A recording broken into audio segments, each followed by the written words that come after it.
മഹാലക്ഷ്മി സീരിയലിൻ്റെ വരാനിരിക്കുന്ന എപ്പിസോഡിൻ്റെ റിവ്യൂയിലേക്ക് എല്ലാ കൂട്ടുകാർക്കും സ്വാഗതം. അങ്ങനെ മോഹിനിയമ്മ മറിഞ്ഞു നിന്ന് പ്രതാപൻ്റെയും മുത്തശ്ശിയുടെയും കരുണയുടെയൊക്കെ വർത്തമാനം കേട്ടതിനെ തുടർന്ന് മനസ്സിൽ ഭയങ്കരമായിട്ട് വിഷമമുണ്ടായി ക്ഷേത്രത്തിലേക്ക് തൊഴുവാനായിട്ട് പോകുന്നു. അന്നേരം പ്രതാപൻ ചോദിക്കുന്നു, നീ എങ്ങോട്ടേക്ക് അടിയിൽ പോന്നേ? അതെനിക്ക് ക്ഷേത്രത്തിൽ ഒന്ന് പോകണം. നിനക്കെന്തോ ഈ സമയത്ത് ക്ഷേത്രത്തിൽ ഇരിക്കുന്നത്? നീ 24 മണിക്കൂറും ക്ഷേത്രത്തിൽ നിന്ന് ഇറങ്ങാത്ത ഒരു അമ്പലഭക്തിയായി മാറിയോ? നിനക്ക് വീട്ടിൽ ജോലിയൊന്നും ഇല്ലാത്തത് കൊണ്ടാണോ ഇങ്ങനെ ഇറങ്ങിപ്പോന്നതെന്നൊക്കെ ചോദിച്ച് പ്രതാപം ഒരുപാട് കുറ്റപ്പെടുത്തി പറയുമ്പോൾ മോഹിനിയമ്മ അതൊന്നും ചെവിക്കൊള്ളാതെ അങ്ങ് പോകുന്നുണ്ട്. ക്ഷേത്രത്തിൽ ചെന്നതും മോഹിനിയമ്മ മനസ്സുരുകി കരഞ്ഞു പ്രാർത്ഥിക്കുന്നു. ഒരു തെറ്റും ചെയ്യാത്ത പാവമാണ് എൻ്റെ മോള്. ജനിച്ച കാലം മുതലേ അവൾ സന്തോഷം എന്തെന്ന് അറിഞ്ഞിട്ടില്ല. വിവാഹത്തിന് ശേഷമാണ് അവളുടെ മുഖത്ത് സന്തോഷത്തോടൊരു ചിരി പോലും ഞാൻ കണ്ടിട്ടുള്ളത്. എൻ്റെ മോൾക്ക് ഇനിയും അപകടങ്ങൾ വിട്ടൊഴിഞ്ഞിട്ടില്ല. എൻ്റെ ദേവി, എൻ്റെ മോളെ കാത്തു രക്ഷിക്കണേ. അവളുടെ ജീവൻ ഇപ്പോൾ അപകടത്തിലാണെന്നാണ് തോന്നുന്നത്. ഒരാപത്തും കൂടാതെ എൻ്റെ പൊന്നു മോളെ കാത്തു രക്ഷിക്കണേ എന്നൊക്കെ പ്രാർത്ഥിക്കുന്നു. അതേസമയം കണ്ണനും മഹാലക്ഷ്മിയും മോഹിനിയമ്മയ്ക്ക് സ്ഥിരം കാണാറുള്ള ആ ദൈവചൈതന്യമുള്ള ദേവി മുത്തശ്ശി മോഹിനിയമ്മയുടെ അടുത്തേക്ക് വരുന്നു. അന്നേരം ദേവി മുത്തശ്ശി ചോദിക്കുന്നുണ്ട്, എന്താ മോളെ നീ സങ്കടപ്പെട്ടിരിക്കുന്നത്? എന്തു പറ്റി എന്നൊക്കെ ചോദിക്കുന്ന സമയത്ത് മോഹിനിയമ്മ പറയുന്നു, എൻ്റെ മോൾ എന്തോ അപകടത്തിൽ പെട്ടിട്ടുണ്ടെന്നാണ് എനിക്ക് തോന്നുന്നത്. എനിക്ക് സഹിക്കാനാവുന്നില്ല അമ്മേ എന്ന് പറഞ്ഞ് നിറകണ്ണുകളോടെ നിൽക്കുന്ന മോഹിനിയമ്മയോട് മുത്തശ്ശി പറയുന്നു, മോളുടെ മോൾക്ക് ഒരാപത്ത് സംഭവിക്കത്തില്ല. മഹാലക്ഷ്മിയെപ്പോലെ മനസ്സുള്ള ഒരു പെൺകുട്ടിയാണ് അവൾ. അതുകൊണ്ട് തന്നെ ആ കുട്ടിയെ ആർക്കും ഉപദ്രവിക്കാനാകില്ല. അഥവാ അങ്ങനെ ഉപദ്രവിക്കാൻ ശ്രമിച്ചാൽ ഭഗവാൻ തന്നെ നേരിട്ട് അവതാരം എടുത്തിറങ്ങും എന്നൊക്കെ മുത്തശ്ശി സമാധാനിപ്പിക്കുന്നു. അത് കേട്ടിട്ടും മോഹിനിയമ്മയ്ക്ക് സമാധാനമാകുന്നില്ല.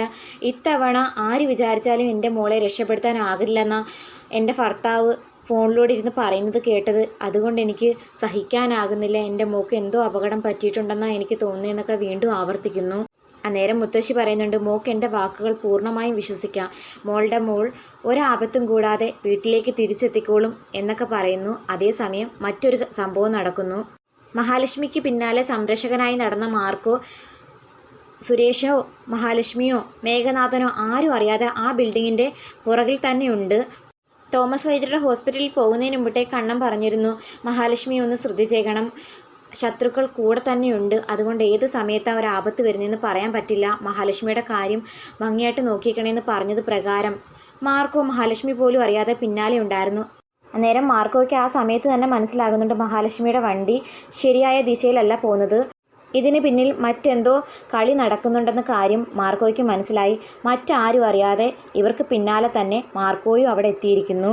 അതേസമയം ഇതൊന്നും അറിയാതെ മേഘനാഥൻ പൂർണ്ണ സന്തോഷത്തിൽ നടക്കുന്നുണ്ട്. തൻ്റെ ആഗ്രഹങ്ങൾ നിറവേറ്റിയതിന് ശേഷം ഇന്ന് തന്നെ മഹാലക്ഷ്മിയെ പൊട്ടിത്തെറിപ്പിച്ച് കൊല്ലാമെന്ന്. അങ്ങനെ മഹാലക്ഷ്മിയുള്ള ഗോഡൗണിലേക്ക് മേഘനാഥനും വരുന്നു. അതേസമയം മാർക്കോ ആരും അറിയാതെ പിൻവാതിലിലൂടെ ആ ഗോഡൗണിനുള്ളിലേക്ക് കടക്കുമ്പോൾ കുറേ ഗുണ്ടകൾ അവിടെ നിൽക്കുന്നത് കാണുന്നു. അന്നേരം മാർക്കോ ചോദിക്കുന്നുണ്ട്, നിനക്കൊക്കെ ഇവിടെ എന്താടാ കാര്യം? ആ ശബ്ദം കേട്ട് അവർ തിരിഞ്ഞു നോക്കുന്നതും മാർക്കോയെ കാണുന്നു. മാർക്കോയെ ഇവർക്കെല്ലാം നല്ല പരിചയമുണ്ട്. അവൻ്റെ കയ്യിൽ നിന്ന് ഒരു അടി കിട്ടിക്കഴിഞ്ഞാൽ അടുത്ത കാലത്തൊന്നും എണീറ്റ് നടക്കാനാകില്ലെന്നുള്ള കാര്യവും ഈ ഗുണ്ടകൾക്കറിയാം. അന്നേരം അവർ പറയുന്നുണ്ട്, ഞങ്ങൾക്കൊരു കൊട്ടേഷൻ കിട്ടിയത് പ്രകാരം ഒരു പെൺകുട്ടിയെ തട്ടിക്കൊണ്ട് വന്നതാ.